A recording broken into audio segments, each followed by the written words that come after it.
अस्मद्गुरुसमारम्भां यतिशेखरमध्यमां लक्ष्मीवल्लभपर्यन्तां वन्दे गुरुपरम्पराम् ஆழ்வார்கள் வாழி அருளிச் செயல் வாழி தாழ்வாதுமில் குறவர்தாம் வாழி ஏழ்பாறுமைய அவர்களுரைத்தவைகள்தாம் வாழி செய்யமறை தன்னுடனே சேர்ந்து அகலகில்லே நிறையுமென் அலர்மேல் மங்கை உரை மார்பா நிகரில் புகழாய் உலகம் உன்னுடையாய் என்னையாழ்வானே நிகரிலமரர் முனிக்கணங்கள் விரும்பும் திருவேங்கடத்தானே புகழொன்னில்லாவடியேன் உன் அடிக்கீழமர்ந்து புகுந்தேனே அகில புவன ஜன்மஸ்தேம பங்காதிலீலே வினத விவித பூதபுராதரக்ஷைகதீக்ஷே ஸ்ருதிசிரசி விதீப்தே பிரம்மணி ஸ்ரீனிவாசே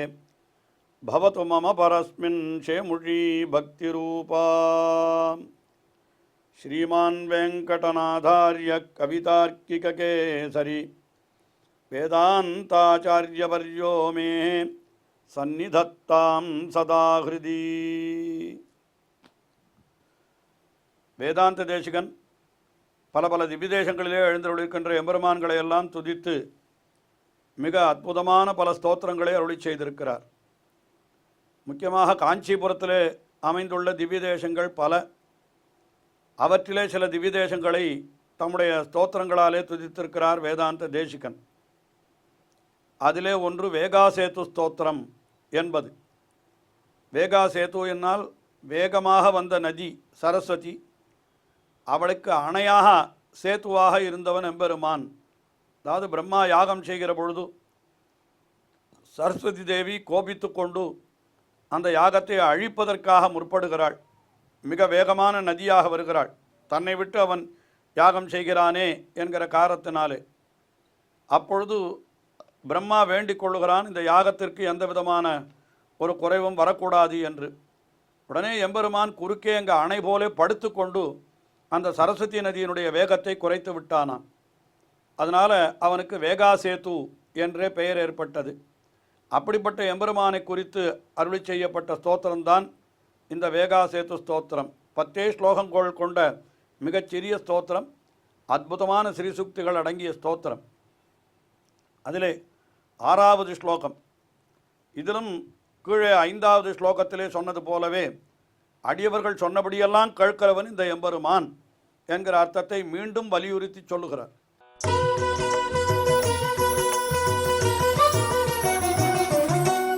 श्रीमान पितामहवधू परिचर्यमाणः शेते भुजंगशयने समहाभुजंगः प्रत्यादिशन्ति भवसंचरणं प्रजानां भक्तानुगन्तुरिह यस्य गतागतानि.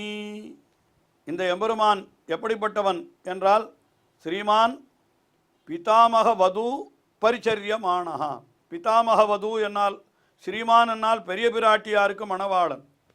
ஸ்ரீமான் என்கிற சப்தத்திற்கு பெரிய பிராட்டியார், அவள் இவனுக்கு பத்தினியாய் இருக்கிறாள். பெரிய பிராட்டியார் இவளுடைய பத்தினின்னு சொல்லிவிட்டால் அப்பொழுது மற்ற தேவதைகள் அத்தனை பேரும் எப்படி பண்ண தாச தாசி கணா என்று மற்ற தேவதைகள், அந்த தேவதைகளுடைய பத்தினிகள் அத்தனை பேரும் பெரிய பிராட்டியாருக்கும் தாசர்களாயும் தாசி கணங்களாயும் இருக்கிறார்கள் என்று ஆளவந்தார் சதுஸ்லோகியில் அருளி செய்தார் என்று நாம் முன்னமே பார்த்திருக்கிறோம். ஆகினாலே இங்கே எப்படிப்பட்டவன், அந்த பிதாமக வது என்னால் பிதாமக வது, பிதாமகன் பிரம்மா, அவனுடைய வது என்னால் அவனுடைய மனைவி, அவள்தான் சரஸ்வதி. அவளாலே பரிச்சரியமானா, அவளாலே பரிச்சரியை பண்ணப்படுகிறார். மிகவும் கோபமாகத்தான் வந்தாள் இந்த பிரம்மாவனுடைய யாகத்தை அழித்து விட வேணும் என்று. ஆனால் குறுக்கே இந்த எம்பெருமான் வந்து சயனித்து கொண்ட உடனே அவனை தாண்டி செல்வதற்கு அவளால் முடியவில்லை. உடனே மிகவும் வெட்கப்பட்டு கொண்டு எம்பெருமானுடைய திருவடிகளிலே கைங்கரியத்தை பண்ண தொடங்கிவிட்டாளாம் அந்த சரஸ்வதி தேவி. இன்றைக்கும் கூட நாம் அந்த யதோக்தகாரி எம்பெருமான் சன்னதிக்கு திருவெக்கா என்கிற திவிதேசத்தில் போய் சேவித்தோமானால் அங்கே திருவடி பார்ஸ்வத்திலே, திருவடி பக்கத்திலே சரஸ்வதி தேவி கை கூப்பி கொண்டு எழுந்தருளி இருக்கிறதை நாம் சேவிக்கலாம். அதைத்தான் இங்கே தெரிவிக்கிறார் வேதாந்த தேசிகன். பிதாமகவது பரிச்சரியமானா, பிதாமகவதுவான சரஸ்வதி அவளாலே பரிச்சரியை பண்ணப்பட்டவன், கைங்கரியம் பண்ணப்பட்டவன் என்று அவனுக்கு அது ஒரு பெருமை சொல்லுகிறார். அதுக்கு மேலே சேதே புஜங்கசயனே சமஹாபுஜங்கா, அவன் எப்படிப்பட்டவன் என்னால் மகாபுஜங்கா என்றார். இது ஒரு ஸ்லேஷமான சப்தம், இது அதாவது சிலேடை உள்ள சொல் இது என்று சொல்லலாம். மகாபுஜங்கன் என்பதற்கு என்ன பொருள் என்றால் காம வேட்கை உடையவன் என்பதுதான் பொருள்.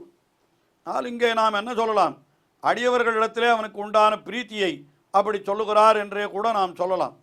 சேதே புஜங்கசயனே, புஜங்கசயனே ஆதிசேஷனாகிற படுக்கையிலே ச மகாபுஜங்கா சேயத்தே, காம வேட்கை உடையவனான அவன் சயனித்து கிடக்கிறான். எம்பெருமான் யதோக்தகாரி என்று அவனை சொல்லுக. அடியவர்களிடத்திலே எவ்வளவு காமமுடையவனாய் ஆசையுடையவனாய் இருந்தால் அவர்கள் சொன்னபடியெல்லாம் கேட்பான் என்று நாம் நினைத்து பார்க்க வேண்டாமோ? ஆயினாலே மகாபுஜங்கா என்னால் என்ன அர்த்தம், மிக்க வேட்கை உடையவன் எம்பெருமான் என்பது அப்படி ஒரு பொருள். அது புஜங்கசயனே என்னால், புஜங்கம் என்பதற்கு ரெண்டு பொருளும் உண்டு. புஜங்கம் என்னால் பாம்பு. ஆதிசேஷனாகிற படுக்கையிலே சயனித்திருக்கிறான் இந்த எம்பெருமான். இந்த எம்பெருமான் என்ன செய்கிறான் நமக்கு என்று கேட்டால், பிரத்யாதிசந்தி பவசஞ்சரணம் பிரஜானாம், பிரஜானாம் மக்களுக்கு பவசஞ்சரணம் இந்த உலக வாழ்க்கையிலே சுற்றி சுற்றி வருவதாயிருக்கிறது இந்த அலைத்தல், அதை பிரத்யாதிசந்தி போக்குகிறான். அடியவர்களுக்கு, இந்த உலகிலே இருக்கக்கூடிய அடியவர்களுக்கு இந்த சம்சாரத்திலே மறுபடியும் மறுபடியும் வந்து உழன்று கொண்டிருக்கையாகிற ஒரு கொடுமையை நீக்கி விடுகிறான் அவன் அப்படின்னு சொன்னார். அது எப்படி நாம் தெரிந்து கொள்வது? ஆனால் உடனே அடுத்த வரியில் அடுத்த பாதத்திலே அதையும் விவரிக்கிறார். பக்தானுகந்துரிக யஸ்ய கதாகதானி, எவனருடைய கத ஆகதானி, கதம் என்னால் செல்லுதல், ஆகதம் என்னால் திரும்பி வருதல். இந்த கதாகதானி போவது வருதெல்லாம் இருக்க இந்த எம்பெருமானுக்கு இதெல்லாம் எப்படின்னு கேட்டால், பக்தானுகந்து பக்தர்களை பின் சென்று, பக்தர்களை பின் சென்று தான் அவன் அந்த காரியத்தை செய்கிறான். சரித்திரத்தை தான் நாம் முன் நிகழ்ச்சியில் விரிவாக பார்த்தோம், நேற்றைய தினம் பார்த்தோம். திருமழிசை ஆழ்வார் சொன்னார், உடனே அவர் பின்னாலேயே போனான்.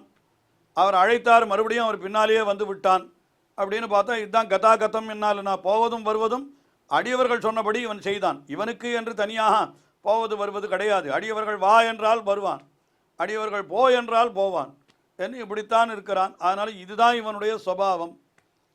அடியவர்கள் சொன்னபடியெல்லாம் கேட்கிறவன் என்கிறபடியினாலே இவனுக்கு சொன்ன வண்ணம் செய்த பெருமாள் என்றே அன்றோ பெயர் வைத்தார்கள். திருமழிசை ஆழ்வார் பின்னாலேயே எம்பெருமான் போனான். இதை வேறு சமயத்தைச் சேர்ந்தவர்கள் கூட சொல்லுகிற பொழுது, பைந்தமிழ் பின் சென்ற பச்சை பசுங்கொண்டலே என்று, பைந்தமிழ் பின் சென்ற பச்சை பசுங்கொண்டல் என்று எம்பெருமானை கொண்டாடுகிறார்கள். உண்மையிலே பைந்தமிழ் என்னாலார், திருமழிசை பிரான் தான் தமிழ். அவருக்கும் தலைவர் யார் என்றால் பேயாழ்வார். அதனால்தான் அவருக்கு தமிழ் தலைவர் என்று பெயர் என்றெல்லாம் கூட நாம் அப்படி பொருள் சொல்லலாம். திருமழிசை ஆழ்வார் அவர் விதையாக நத்தமிழை வித்தி என்னுள்ளத்தை நீ விளைத்தாய் என்று எம்பெருமானையே பார்த்து சொன்னார் அவர், திருமழிசை ஆழ்வார். அதனாலே தமிழிலே வல்லவர். அவர் பின்னாலே எம்பெருமான் சென்றதைத்தான் பைந்தமிழ் பின் சென்ற பச்சை பசுங்கொண்டல் என்று ஒருத்தர் சொன்னார் என்று கூட நாம் கொள்ளலாம். ஆக இப்பொழுது இங்கே என்ன, பக்தானுகந்துரிக எஸ்ய கதாகதானி, எவனொருவனுடைய கதம் செல்லுகையும் வருகையும் கூட அடியவர்களை பின் செல்லுகிறதோ அப்படிப்பட்ட எம்பெருமான் என்ன பண்ணுகிறான், தன்னுடைய அடியவர்களுக்கு பவசஞ்சரணம் பிரத்யாதிசந்தி, அந்த சம்சாரம் உலக வாழ்க்கையாகிற அந்த பிறவி பெருங்கடலை வற்ற அடித்து விடுகிறான் என்று இந்த ஸ்லோகத்திலே அந்த யதோக்தகாரியினுடைய பெருமையை இப்படி தெரிவித்தார். இதேபோல் மறுபடியும் அடுத்த ஸ்லோகத்திலேயும் அந்த எம்பெருமானுடைய பெருமை, அந்த பிரம்மாவனுடைய யாகத்திற்கு வந்த கேடுகளை எல்லாம் நீக்கி, இது ஒன்று மட்டுமல்ல, இன்னும் பல துன்பங்களை பிரம்மாவுக்கு அந்த யாகத்தை செய்த பொழுது ஏற்பட்டது, எல்லாவற்றையும் போக்கி கொடுத்தான் என்று அத்தை இந்த இடத்துல அடுத்த ஸ்லோகத்திலையும் தெரிவிக்கிறார்.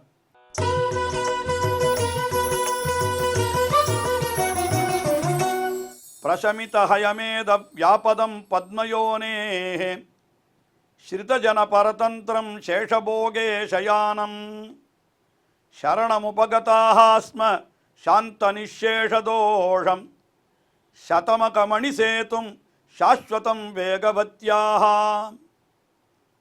இந்த எம்பெருமான் எப்படிப்பட்டவன்? பிரசமித ஹயமேதே அயமேத வியாபதம் பத்மயோனே. பத்மயோனி, பத்மயோனி என்னால் பிரம்மாவுக்கு பெயர். எம்பெருமானுடைய திருநாபியிலே உதித்த கமலத்திலே அவன் பிறந்தான். அதனால் அவனுக்கு பத்மயோனி என்று பெயர். ஆக பத்மயோனி என்னால் தனக்கு பிறப்புமாக பத்மத்தை தாமரையை உடையவன். அவன் ஒரு ஹயமேதம் ஒரு அஸ்வமேத யாகம். ஹயம் என்னாலும் அஸ்வம் என்னாலும் ஒரே பொருள்தான். மேதம் என்னால் யாகம். அப்போ அஹயமேதம் என்னால் அஸ்வமேதம் என்கிற ஒரு யாகத்தை பண்ணினான்.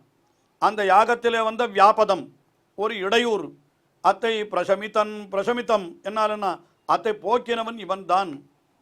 பத்மயோனேகே ஹயமேத வியாபதம் பிரசமித்தன், இவன் தான் போக்கினவன் என்ன அது ஒரு விஷயம் சொன்னார். அடுத்தபடியாக பிரம்மா ஒருத்தனுக்குத்தானா பண்ணுகிறான்? அடியவர்கள் எல்லாருக்கும் பண்ணுகிறான் அந்த காரியத்தை. ஸ்ருதஜன பரதந்திரம். ஸ்ருதஜன தன்னை ஆசிரியத்திருக்கிற ஜனங்கள் எல்லாருக்கும் தன்னை பரதந்திரனாக ஆக்கி, அவர்கள் அத்தனை பேருக்கும் தன்னை அடியவனாக ஆக்கி அவன் என்ன பண்ணுகிறான்? அடியவர்கள் சொன்ன காரியத்தை எல்லாம் தான் செய்கிறான். ஸ்ருதஜன பரதந்திரம் சேஷபோகே சயானம். இப்படி அடியவர்கள் சொன்னபடியெல்லாம் கேட்கிறவன் என்னால் ஏதோ சாமானியமானவன், அவனுக்கு ஒன்றும் சக்தி கிடையாதுன்னு நினைக்க வேண்டாம். அவன் எப்படிப்பட்டவன்? சேஷபோகே சயானம் நாகணமிசை நம்பரர் பெரியர் என்று சொல்லப்பட்டபடி ஆதிசேஷனாகிற படுக்கையிலே எப்பொழுதும் சயனித்து கொண்டிருக்கிறான். இது பரத்வ லட்சணம். பரமபதத்திலே எம்பெருமான் ஆதிசேஷனிலே எழுந்தொழிக்கிறான் என்னால் இவனே பரம்பொருள் என்று அந்த அடையாளமே காட்டி கொடுக்கிறது. அப்படிப்பட்ட மேன்மையுடையவன் என்றோ சிறுத்த ஜன பரதந்திரம். அடியவர்களுக்கும் தன்னை எளியவனாக ஆக்கி கொடுக்கிறான். மேன்மையுடையவன் தன்னை எளியவனாக்கினால் அதுதான் பெருமையே தவிர எளியவன் எளியவனாகவே இருப்பதில் பெருமை இல்லையே. அதனால் இவன் சேஷபோகே சயானம் என்று மேன்மையுடையவன், ஆனால் அடியவர்களுக்குத்தான் பரதந்திரன் என்று காட்டி கொடுத்தான். சரி, அப்படிப்பட்ட அந்த எம்பெருமான் இன்னும் அவனை சொல்றார், சதமகமணி சேத்தும் சாஸ்வதம் வேகவத்யாக. வேகவத்யாக சாஸ்வதம் சேத்தும். வேகவதிக்கு நிரந்தரமான அணையாக இருக்கிறவன். அதுவும் எப்படிப்பட்டவனாக இருக்கிறான்னா சதமகமணி. சாதாரணமாக அணையெல்லாம் செங்கல்லாலே கட்டப்படும், மற்ற உலகத்தில் இருக்கிற கற்களாலே கட்டப்படும். ஆனால் இந்த அணை எப்படிப்பட்ட அணை அப்படின்னா சதமகமணி சேது. சதமகமணி என்னாலன்னா அந்த அணி சதமகம், அதாவது இந்திரநீலம்னு ஒரு மணி சொல்லுவாள்.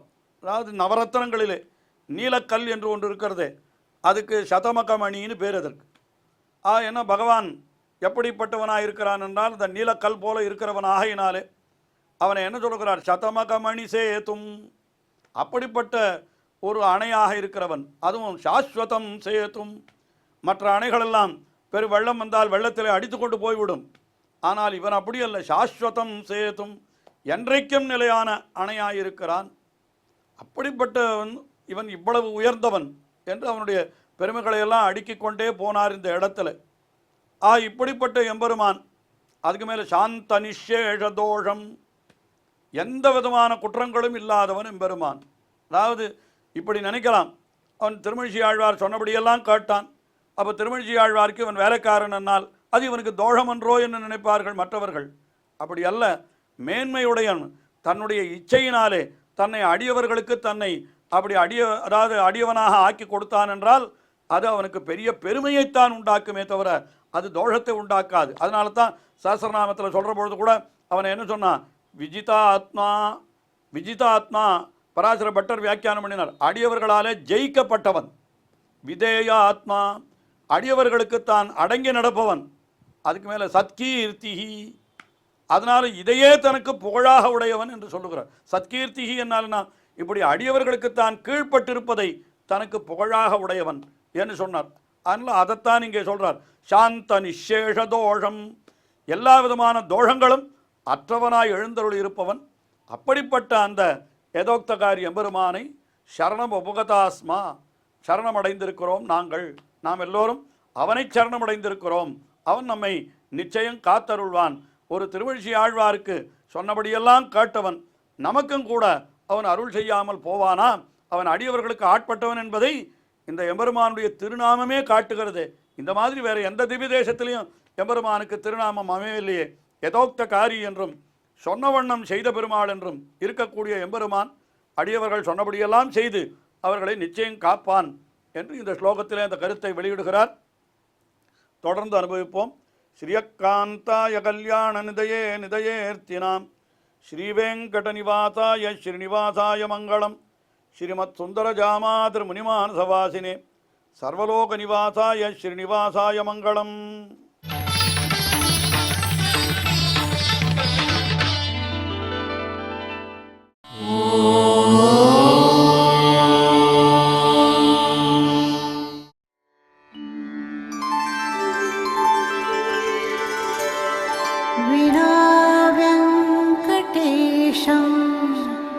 ननाथो ननाथः सदा वेङ्कटेशं स्मरामि स्मरामि. हरे वेङ्कटेश प्रसीद प्रसीद. प्रियं वेङ्कटेश प्रयच्छ प्रयच्छ.